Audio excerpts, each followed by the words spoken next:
Hey dudes, welcome to Splat from the Past, the only 80s themed horror and sci-fi show where things can get totally radical. Now today I am fucking excited. Oh my god, today I am going to be interviewing a hero of mine in the world of exploitation film, and that is the immortal Fred Olen Ray. You may know him. He directed such classic 80s exploitation movies as Hollywood Chainsaw Hookers with my good friend Linnea Quigley, and Beverly Hills Vamp with my good friend Deborah Lamb, Cyclone, Armed Response, Evil Toons in the 90s, and that guy's just had an amazing career, over 100 plus films, and we're going to be talking to him today. I'm so fucking excited. The guy has made over 100 plus films of different genres. He's still going today. He's directing mostly Lifetime TV movies and on-demand family comedies and stuff because the VHS exploitation market died down since the 90s. But he was an innovative part of that time and made so many great exploitation movies that were made for the home video market, shot in like a week for very little money, just under $100,000 a lot of the time, which is just quite impressive for such entertaining movies. And we're going to be talking to him in just a moment. And so, yes, I'm so excited. Hold on to your crash helmets. I'm going to be interviewing Fred Olen Ray.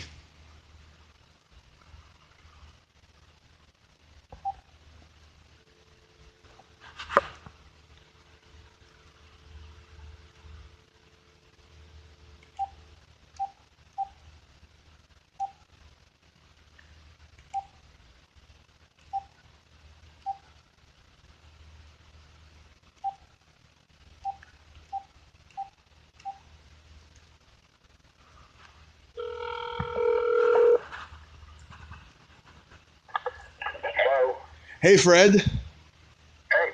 Hey, welcome to the show. How are you? Good. I'm glad we finally made time to do this. Yeah, you never know from day to day what your schedule's going to be.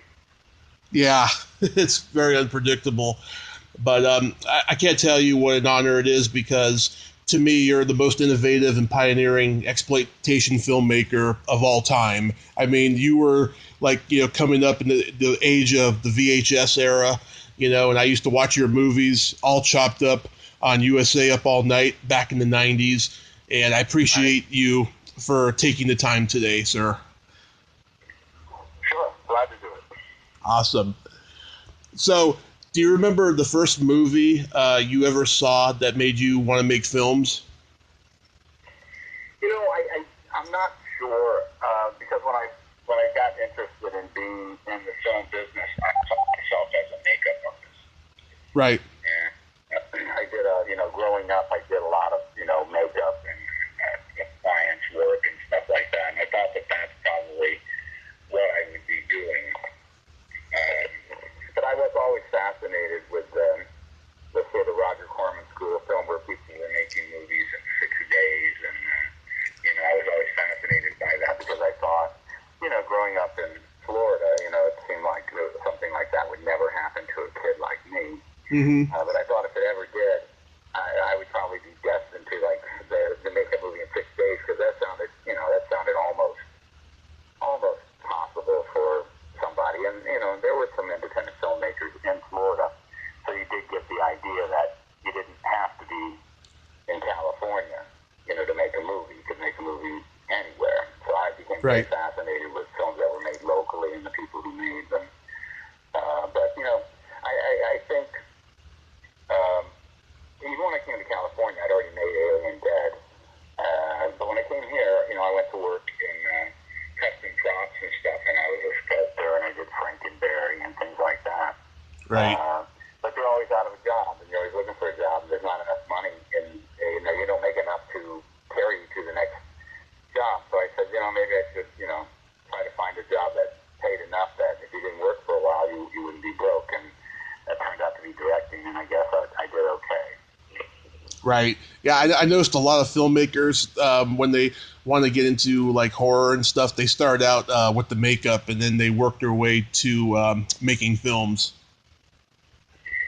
Yeah, I think so. I found out pretty quick though that you're not going to make it at all if you think that all you're going to do. Because when I came into this, I thought, well, I'm just going to make horror and sci-fi movies, and it only took being unemployed to make you realize that you had to be able to make every kind of film that was out there if you wanted to stay gainfully employed. So I certainly, did my bit in action and comedies and westerns, and now lately in the last few years I've been doing TV movies, Women in Peril and Christmas films. I've done a lot of Christmas movies. I just wrapped 2 of them in a row a week ago. Yeah, I saw that one you did a couple of years ago with Chevy Chase. Yeah, that was the last Christmas show I did until the 2 I did just now. Last year I spent doing women's thrillers. But yeah, that was Christmas in Vermont. Mm-hmm. And that was one of I feel like I've done 8 or 10 Christmas movies. I'm not really sure, without counting them down. Yeah. I'll be looking forward to seeing those 2 new ones you just did. Yeah, they'll be on Ion Television this fall. Nice. Yeah. Did you go to film school? No, I didn't. When I got out of the service, I realized that I didn't know how to do anything to make a living. I went in the military right out of high school, and so I went back to school for broadcast engineering, thinking that if I couldn't work in films, maybe if I worked in a TV station, it would sort of it'd be better than something else. And so I went to school. I got a FCC license, and I went to work in television. And I did that for 5 years, and I had enough of that after about 5 years, and decided my brother and I decided to jump in our car and drive to California with no money, which was foolish, but we did it, and things went from there. What year did you get to LA? I used to think it was 1981, but it might have been 1982. I'm not exactly sure, because I saw the slate of when I was working on the Biohazard Blu-ray of the slate, and I saw the year on the slate, and I knew that was a little over a year after I'd gotten here. So I was thinking that maybe I've been mistaken about when I actually got here. I'm not actually sure. It was 81 or 82. 81 or 82. But in the late 70s, your first movie was The Brain Leeches. You shot that for $300 or something? Yeah, that's what I figured it at, because I didn't have to pay for anything. I worked in a TV station at the time, and the film stock was free, and the camera and lighting and all that stuff was free. All I paid for was the processing and some rubber ants. I mixed it, and I did everything in the station, so I didn't really pay for anything. So I always figured it at about $298. Wow. It looks like it, Yeah. I put it out on Blu-ray recently just so people could see it. And all I had was a 3/4 inch that was dark, because the film that they gave me was out of date. It was expired, because they were using color, and they had this black and white film in the fridge that was 9 years old, and they said I could have it. And but sometimes the stock is it's expired, and it came out real dark and murky. We tried to revive it a little bit just for posterity, but it's a curiosity piece more than anything. I just wanted to make a feature film. I just wanted to make a feature film, and that was my way to do it. Yeah, that was like an iPhone movie before the iPhone came out. Well, it was a big-ass camera, the Oricon, because the film was mag stripe, because that's what they used. And before video cameras were portable, they used this sound on film. Mm-hmm. It was 16mm film with a little tape strip down the side, and the camera recorded the audio right onto the film. Mm-hmm. So you didn't have a separate soundtrack. It was just married to the film. Yeah, it's like a home movie camera. Kind of like Super 8 sound,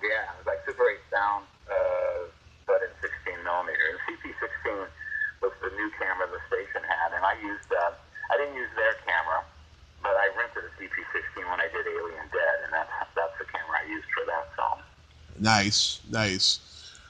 You you got to work with Buster Crabbe on the Alien Dead.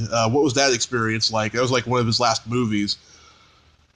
Well, he was basically retired, and he was the Grand Marshal of the Golden Age Olympics, which was a senior citizen sort of event. And I volunteered to go be a cameraman, 16mm cameraman, to cover that for our TV station. Hoping I could meet Buster, and I did. And I told him I was going to make a movie, and he gave me his contact. And I made a deal with him, and he stayed with friends, and I drove him to and from the set. And it was great. I always thought every film should have a star. There should be some kind of a name in almost anything you did. And it was, that was my first real feature. Alien Dead really, Brand Leaders didn't really qualify, I didn't think. But this one actually had a crew, and, but I still had to do almost everything myself. I had to edit it, I had to cut the sound, I had to run the camera and direct the thing, and I had to do all these little jobs. It was kind of a crazy. But, it got done. Mm-hmm. Got done. It's not a great movie, but, it's found its fan base somewhere along the way, but because we've always done well with it when we came out on DVD, and then when we came out on Blu-ray, we did well with it. So, it's one of those things, people are interested in films made in the 70s, and Yeah. it certainly was that. Yeah. It was a product of its time, definitely. And then you did a very bold movie called Scalps, which I read you got the idea for this movie while you were having a conversation with Donald G. Jackson. Yes. Mm-hmm. Mm-hmm. Yeah, Don was it was Don's kind of idea. He had a lot of ideas, things that would never come true, and things that didn't pan out or fall out right. And and we got together in a bunch of different stuff, Yeah. And, I just when I came to California, I ran into an old friend of mine from Florida who was pseudo impressed that I had made Alien Dead for a little bit of money. He said, "Well, we can get that kind of money if you want to do it again." So I set out to make what I said would be the cheapest film possible, which was like 6 kids, a station wagon, and a tent. Mm-hmm. It doesn't get any cheaper than that. Yeah. And so we wrote it up, and we got pretty cool makeup effects and stuff. Again, we didn't really know what we were doing. The photography was all over the place, and and then it was recut. It was re-edited from our version when the distributors came into the picture. I think the biggest mistake we ever made was letting them have access to our trims and outs, because they then revamped the movie, and it didn't make any sense to me. But again, it played in theaters, which at the time, VHS was new. When Alien Dead was made, there was no VHS, and the television was never going to run one of these films. So, you either had to head for the drive-in, or you had almost no market whatsoever. Yeah. So when Scalps came along, it played in drive-ins, which stunned me. And then, of course, it came out on VHS in a truncated film. They cut it down to 75 minutes so they could get it on with some other film, so they could put 2 films on one VHS. I'm not really sure. I don't think any VHS release of that movie is complete. Mm-hmm. Did any Indians get offended by the movie? No, I never heard anything from anybody about anything to do with that film. Oh, that's good. That's good. Well, back then it wouldn't be, wouldn't have, I mean, the world has changed so much now. You're afraid to look at someone sideways today. Mm-hmm. But it wasn't always like that. Yeah. Then you did the action classic Armed Response, which has a great cast in it. David Carradine, Lee Van Cleef, Michael Berryman, Lorraine Landon, who's been on the show, Dick Miller. What was that experience like? Well, I did a film in partnership with Transworld Entertainment and a company called Cinetown. It was called The Toons. Love that movie. And the Toon was an inexpensive film. Mm-hmm. I thought it turned out okay. I kind of had my weird sense of humor, and so the Israelis didn't care that much for it. But we got into a pickle with a movie called Creature mm-hmm. of Kempe.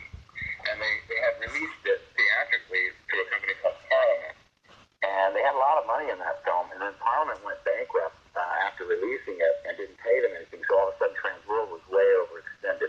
Mm-hmm. The only film they had in-house ready to go was The Tomb, so they poured the last of their money into promoting The Tomb into a hit. Right. And it did. It was like a $185,000 movie. They made them like $3.5 million, and the company was able to survive. So at that point, Cinetel, who I think had kind of fallen out with Transworld, came to me and said, "Oh, do you want to make a movie here?" And I said, "Yeah." And I pitched them The Jake Jungle, which became Armed Response. And the budget was $1 million. And I mean, so I went like overnight from $60,000 movie to a $185,000 movie to a $1 million movie. Mm-hmm. And it had Columbia TriStar behind it, and it had like a 100 theater opening in New York and billboards and Sunset Boulevard here. And I was amazed at the films. We actually flew to New York just to see it. The subways were lined with posters, and it was pretty crazy. Something pretty crazy to come here and go from riding the bus and being a single parent with a 4-year-old child to having a 100 theater opening in New York. I mean, it happened in less than 2 years. So Mm-hmm. I felt very lucky there. Yeah, that was like the first movie of yours I remember seeing, and looking back, yeah, it was probably the biggest like theatrical movie you had at that time. That's just amazing, Yeah, well, those films back then, of course, is that if you played your film theatrically, you got a much bigger video advance.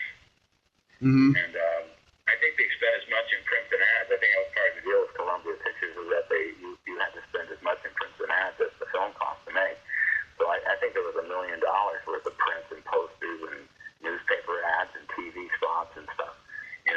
They just kind of pushed it into the limelight. Cyclone was the same way, and then Commando Squad. Mm-hmm. And then at that point, people started making things directly for the video market. And then a lot of times you get a big movie like Deep Space, which was the most expensive film we probably ever made.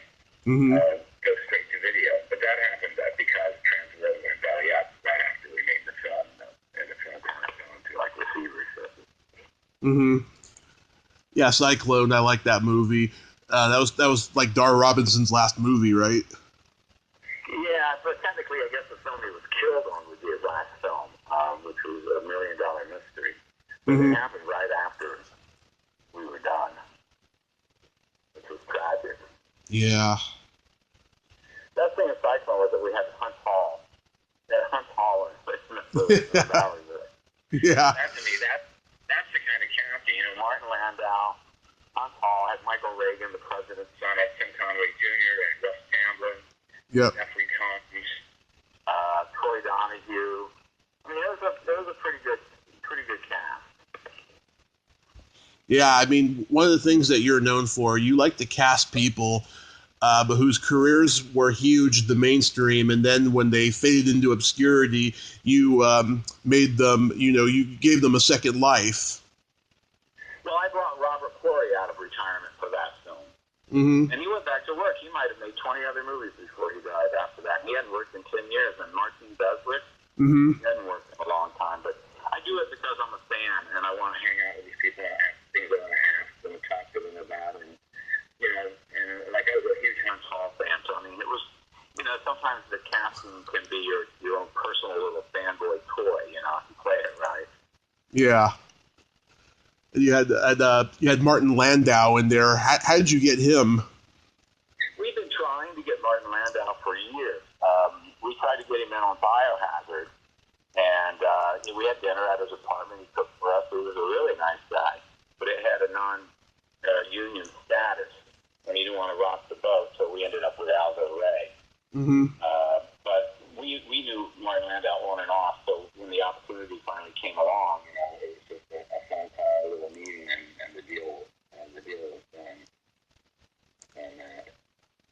And we had, I think in the Toon, we had Cameron Mitchell and John Carradine and Sybil Danny. That was a great cast as well. Yeah, that's a really good cast. And Kid Natividad. Yeah.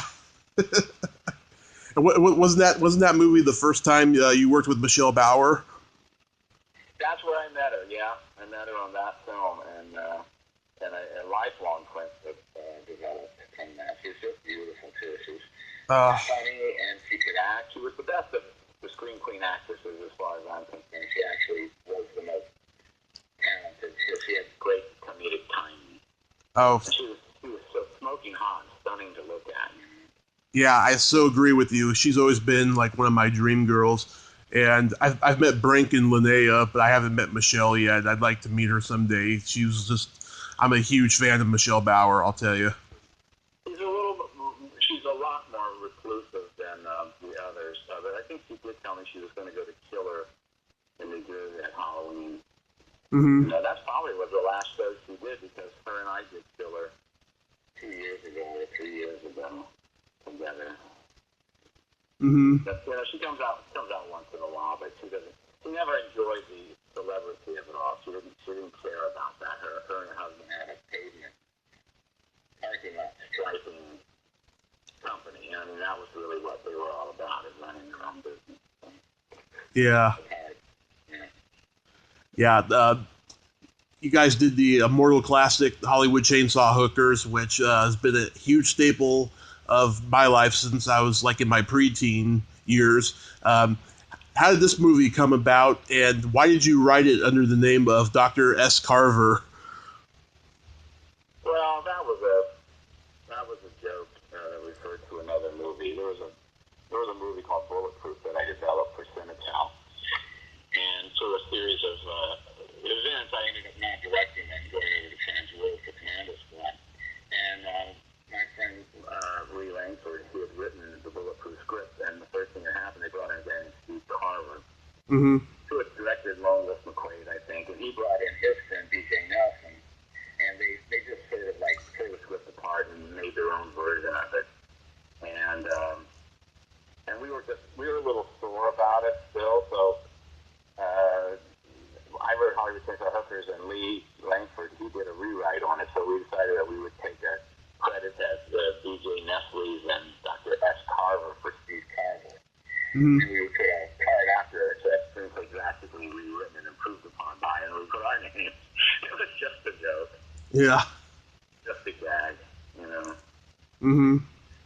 How did the idea come up for the movie? Because it seems to me you guys were trying to satirize and exaggerate like what Hollywood and like the Sunset Strip was at that point in time. Well, there was a video company called Camp Home Video that we've been doing some business with, and they wanted a film, and they were willing to pay $25,000 as an advance. And they said, what could you do? So I gave them two ideas. One was called Zombie Holocaust, the other was called Chainsaw Hookers. Mm-hmm. And they liked the chainsaw one. They said, could you make it Hollywood Chainsaw Hookers, so it sounds more like Texas Chainsaw Massacre? And I said, well, okay, I didn't think it sounded very good. Then they asked if I could get Gunnar Hansen. I said, well, I knew Gunnar Hansen through Don Jackson. Mm-hmm. And Gunnar lived basically in seclusion on Mount Desert Island, where he lived in someone's guest house, and he was a poet. Mm-hmm. So I called him and said, here's what the deal is. You want to fly here? I'll put you up, and we'll do this movie for a couple of days. And he did, and the whole film cost $60,000 in 35 millimeter, and I got the 25 from Camp Home Video, and they got a 3-year license, and then when their license ran out, the film had always belonged to me, and then I own the rights to the film as I do today. Mm-hmm. But I was probably reading Raymond Chandler at the time and Dashiell Hammett. Yeah. So, we decided to sort of make it more about a detective, kind of looking for a missing girl, and sort of stumbles upon this sort of plot. And, I decided to make it a comedy and to make it kind of outrageous, because we thought, well, for $60,000, I mean, we're not gonna impress anybody with what we're able to do, so let's just throw some really beautiful naked girls in there and a chainsaw and some phony rubber body parts, and and make a gag film out of it. And you know what, though, it's got its audience. It's still slugging along. It's made a ton of money compared to what it cost to make. And then people say, well, why don't you make a sequel? And I said, well, because it was a product of its time, and if you set out to copy it, again, you're going to fail, just like the Flesh Gordon follow-up failed, and people have tried to do Yeah. And you can't consciously set out to make a campy movie. You know, it just kind of happens, and it happened. You know, it was on purpose, but the campiness was a product of being made in 1986 or whenever it was made. Mm-hmm. Yeah, it was a great movie. I just love it, and you guys have done screenings for it in LA and stuff. Last few years, anniversary screenings and stuff. Hopefully, when I move down there next year, I'll be able to go to one because it looks like they're a lot of fun. Well, we've hardly ever let it be shown because we only made one 35mm print, and we didn't want to damage it for no good reason. I mean, we showed it at the Bee Festival in Toronto. We showed it at the Everyman Theatre in Hampstead, UK in England, for some kind of Hampstead Film Festival. And then we let the Boobs and Blood Festival run it as their closing night movie. But we don't let that print get very far because we don't want it to be damaged because there isn't another one, you know? Yeah, that's the unfortunate part there. Yeah, well, people now, because it's a Blu-ray, now people can run screenings from a Blu-ray. Mm-hmm. And Absolutely. The Blu-ray was made from the original camera negative, so it's pretty sparkling. It looks great. It's never looked as good as it does on Blu-ray. Yeah, that's great. My second favorite movie you did during that time is Beverly Hills Vamp. It's just so politically incorrect and hilarious. Well, that movie was actually made in 5 days, but it was made for about $140,000, and it was Screen Actors Guild. And the Hollywood Chainsaw Hookers and Beverly Hills Vamp are both what I used to call message films. And it goes, and people say they can't relate. They're safe sex message films, and people laugh. And I said, no, you're missing the point. When my brother and I, when we first got here from Orlando, we stayed in Hollywood, and we walked up and down Hollywood Boulevard, and every so often was a machine with a free newspaper, and the newspaper was nothing but a series of ads for escorts and girls that would come over to your house and stuff. I mean, that's all these papers were. They're free papers with ads. And I said to my brother at the time, I said, who in their right mind would ever call one of these ads and have a girl come to your house? I said, because you never tell your neighbors that you're doing this. You never tell your friends, so no one's going to know. I said, how do you know that the girl that comes over is not going to be some kind of chainsaw living maniac? I said, this is a terrible idea. And then so that from that, years later, came Hollywood Chainsaw Hookers, and basically same as Beverly Hills Vamp. I mean, they call these girls in one of those free sex newspapers that they hand out, and they all turn out to be vampires. So the whole point is, you know, watch who you have come over your house in secrecy, because they could be some kind of a murderer. Yeah. That was the message. That's the message, you know? Yeah, I see the message, you know? You know? Yeah. But yeah, Beverly Hills Vamp was funny. I liked working with Eddie Deason, and you know, I think Tim Conway Jr. was in that, and Fred Olen and Pat McCormick and Bob Corey, and you know, Michelle was in it, and Debbie Lamb, and a couple. Julian Kessner was in that. Oh, and Steve Arquette. It was a good little cast for a 5-day movie, and we made a lot of money with it. I mean, we sold it outright to a company called Trimark, who became Lionsgate. Yep. So we don't own any participation in the film anymore. But it was very profitable for us, that film. Yeah, I saw it a lot on USA Up All Night back in the day. And Deborah Lamb, she's been on the show twice. That lady, she's a gift from heaven. There's no other way of describing it. I guess I made 3 films with her. I believe it was only 3. I keep thinking maybe there was a 4th film, but I've seen her recently. My son won an Emmy. Mm-hmm. Daytime Emmy, and there was a party for it, and I saw her at the party. She was at the Emmy party for that show, the TV show there. So I've seen her, and I guess she moved back to LA. She used to live somewhere else, I guess. San Francisco, actually. Yeah, somewhere like that, but now I understand she's back here full time. Yeah. Yeah, I keep up with her on Facebook. I love that joke Tim Conway Jr. has in the movie. That little in-joke about Harvey Korman being in The Great Escape. Oh, yeah. That's a classic line. Well, you know, this was a time where if you made a competent film and you had a couple names in it, and a little this and a little that, you were Yeah. And what that did is it caused us to be a little crazier than we might have been if things weren't so easy, you know. But because they were, we would do all kinds of stuff. I think there's a guy, they locked this guy in a closet, and I think the last shot of the film is he looks right in the camera and he goes, "Oh, who thinks that I would get the last shot in this movie?" or something like that, you know. Mm-hmm. And it's stuff like that that you wouldn't really do, except that you could get away with it back then. You could get away with almost anything and still come out, you know, okay. Yeah. Yep. You and Jim Wynorski collaborated on a VHS special called Scream Queen Hot Tub Party. Yeah, there were three of us. It was Jim, me, and a guy named Tex Serino. Mm-hmm. That we did that. We shot it in my house. Mm-hmm. And we had, each one of us had our girlfriends in the movie. Yeah. And we filled it out with a couple other girls. And, you know, I had rights to some of my films, and Jim had Roger's permission to list a certain amount of, you know, footage from some of Roger's movies. And we did really well because we never licensed it to anyone.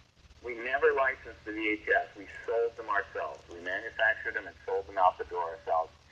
And we sold them by the thousands. And so it became another extremely profitable. I don't think there was more than, I think there was $8,000 in cash in that show. Mm-hmm. Yeah, I was about 16 when I first saw it. I was super shocked that Kelly Maroney was in it because she had a wholesome kind of an image, and Monique and Brink and Michelle, I wasn't surprised about them being in it, of course, but Kelly, I was very surprised, and her and I have become good friends. We see each other around at events, and I've interviewed her, and like every time I watch it now, I kind of have to turn my head when she's naked because she's like my aunt. Well, you know, I remember when she was like that, Kelly. Yeah. Oh, that's so awesome. And then, of course, you did the classic Evil Toons. I mean, this was pretty groundbreaking, I have to say. How did this come about? Well, you know what? I certainly had the idea to do this after seeing Roger Rabbit. And I went to Roger Corman, and I said, I can do this movie for $250,000. Mm-hmm. Roger said that he said, I like the idea, but I don't believe you can do the animation, blah, blah, blah, blah, blah, for a $250,000 budget. I said, well, I'm going to do it like Friday the 13th, you know, where you see the feet or you see a hand or like the Michael Myers films where you don't see him that much. And Roger's like, no. And then this woman came along who had made a movie called Millennium Countdown. And the guy, whoever directed it, had failed to put any TNA in it, and there was a fight with a druid at Stonehenge that they thought was lacking. And she asked me if I would shoot 2 days and kind of put these elements into her movie. And so I said, yeah, okay. And we found this big house that we'd used for Inner Sanctum. And I said, listen, you know, we're picking up these cameras, and it's a 3-day week. So even though we're only using them for 2 days, you know, we pick them up on Friday. We don't have to return them for a week from Monday. I said, we could make a whole other movie. Mm-hmm. All the equipment's already paid for, and we've got this house. And so, you know, I put up like $90,000, and she put up, you know, maybe 40. And I did her 2 days for Millennium Countdown, and with a guy named Tiny Ron. And Michelle was she did a body double for Betsy Russell. Mm-hmm. And my girlfriend Suzanne Ager was in there, and they're all taking showers. And then I made Evil Toons in the same week. We just rolled right into it, and we made it. And of course, you know, Evil Toons was the cheap movie, and Millennium Countdown had actually cost something, but it did no business. And of course, Evil Toons did really well. I mean, we couldn't afford a ton of cell animation because these were hand painted. I mean, thousands of actual animated cells. No CGI back then. Yeah. And it was a ton of rotoscoping, like when he jumps on this girl when she's down on the ground, and we had like little wires on the top where he would like snip her chest and her top would pop open. We were pulling these little wires. But I thought what we did have, was very good. I thought as cartoon animation goes, it was really good. And the movie, you know, had David Carradine, Dick Miller, you know, Artie Johnson, Lenny Gabrielle, Michelle's in there for a little bit. And I thought it turned out great. I love it. Yeah, I mean, this was a couple of years after Who Framed Roger Rabbit, and it's right around the same time as Ralph Bakshi's Cool World, and of course, those were, you know, big studio productions, but this was just so groundbreaking because, you know, you guys did limited budget, limited time. I don't think anybody else ever did that and has done it since. Yeah, it had about $140,000 budget. That's in 35 millimeter Screen Actors Guild, and it took a special camera. You had to have like a twin pin or 4-pin registered missile to shoot the plates so that they would be rock steady, or else the animation would be bouncing around up and down on top of the picture. So we had two 35 cameras. We had one where we shot the plates with, and one that we shot the regular movie with. Because the plate camera is a grinder. It makes a lot of noise. It's not really made for sound production. And so I thought we did pretty well. I mean, you know, considering the cost of the cast and the film stock and the cartoon animation and the rotoscoping of all this stuff, I thought it turned out really great. Yeah. What was Artie Johnson like to work with? Oh, he was fine. He only worked for a day. You know, I don't remember too much about him, except that, you know, he was a funny guy, and he had been in, I think, Richard Galler's, one of Galler's Party Nerds movies, and so I got a hold of him through Richard. And it was just an extra little, you know, I just wanted to cast, you know, I just wanted a cast that you could look at and go, oh, it's not this David Carradine, you know, which, you know, that's usually the mark of a low budget. If you've got a bunch of nobodies and then there's like one main star in there for a cameo. So sometimes I like to pile up a few people so it gives the illusion that you had more money than you did. Ah, that's great. Last question here, Fred. I wanted to know, is it true that you gave Quentin Tarantino his first movie camera? Well, you know, obviously Quentin Tarantino wasn't the filmmaker that he's known to be today. But yeah, I loaned him the Auricon. I had a sound on film Auricon that we used for Evil Spawn, and it was another one of those cameras that you could just plug it in. It ran off a cord. You plugged it into the wall, but it would run in sync with a crystal Nagra, so you could use it for sound production. And a couple other, I loaned it to a few other people, but I loaned it to Quentin for his movie. I think it was called My Best Friend's Birthday. Yes. Okay. Did you know him just from around town? He was a friend of a guy named Craig Hammond, who was one of the actors in the Toons. And they would come down, and Quentin would come down and watch us while we were filming Bad Girls from Mars. You know, and he was a film fan, you know? Yeah. Oh yeah, he's like one of the, he probably comes in, he's probably first, I'm probably second, and like the biggest movie fans in the world. You know, I mean, he's got extensive knowledge, I got extensive knowledge. Right. And stuff. Wow, that's pretty cool.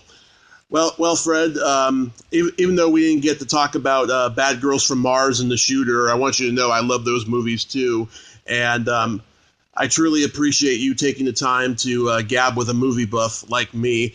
And I hope I get to meet you at a screening or a convention in the future. All right, man. Take care. You too, sir. Thank you, and have a great day. Let me know where this goes. Oh, absolutely. I'll send it to you. All right, thank you. Okay. Well, there you have it. Fred Olen Ray. Ain't he a cool dude? Thank you so much, Fred. I just cannot fucking tell you how awesome that was that I got to talk to you for a little over a half hour about your amazing career and all these classic movies I grew up watching on TV and stuff. And this is definitely one for the archives, and I appreciate it so much. If you like this video, everyone, please subscribe to my YouTube channel, add me as a friend on Facebook, join my Tommy Kovac comedian page on Facebook, follow me on Twitter and Instagram, and all that fun stuff. Well, that's all time we have this week on Splat from the Past. Until next time, this is Tommy Throwback Kovac saying, there's no shame in living in the past, because the present sucks. Later, dudes.